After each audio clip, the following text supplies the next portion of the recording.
Magandang umaga. Tayo nandito po sa ating ampalaya. Update lang po natin ang ating tanim na ampalaya. Ito po may bunga na po siya. Kahit pa paano pinakakuha na po kami ng mga panggulay-gulay. Yan. Ito nga po palang aming ampalaya ng ulot. Ng ulot ng kanyang talbos. Yan. Ang nangyari po dito sa aming ampalaya ay ganito. Yan. Ang kanyang talbos ay lumiit at nanilaw. Ayan. Ang ginamit ko po dito ang gamot ay 4 na klase. Ito po yung ating unang area. Meron pa po tayong isang area na halos hindi na nadidiligan, na natutuyo na. Ayan. Ganyan po ang nangyari sa ating ampalaya. Nanilaw at nangulot. Higit ngayon ay nakakabalik na ulit siya sa kanyang pamumunga. Dahil siya ay medyo nakarecover sa ating in-spray na gamot. Ito nga po pala yung malapit ang ilog.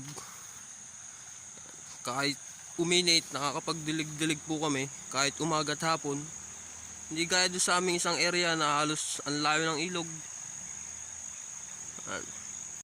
Yan. Dito nga lang po pala tayo nagtanim ng ampela sa ating likod bahay. Yan. Dito sa ating mismong tinitirhan. Yan. Ito po ay mga 1,000 square meter. Yan, pataas. Ito po ay meron din po kaming hose. Meron po kaming drum sa ibabaw.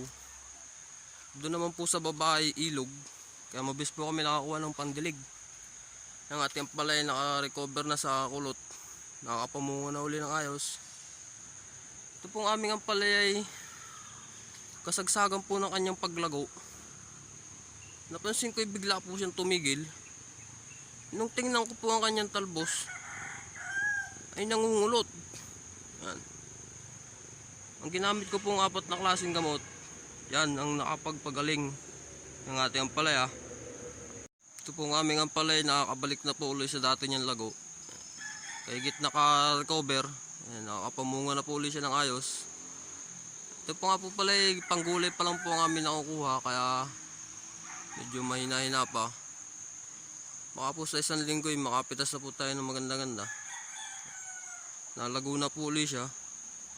Ang ganda po ng kanyang arangkada, ng kanyang paglago.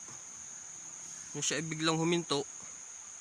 Pagka ganyan po ang inyong ampalaya, biglang huminto ang paglago, yan po ay usisain nyo ang talbos. Baka po yan ay nangungulot. Baka may mga apids. Yan.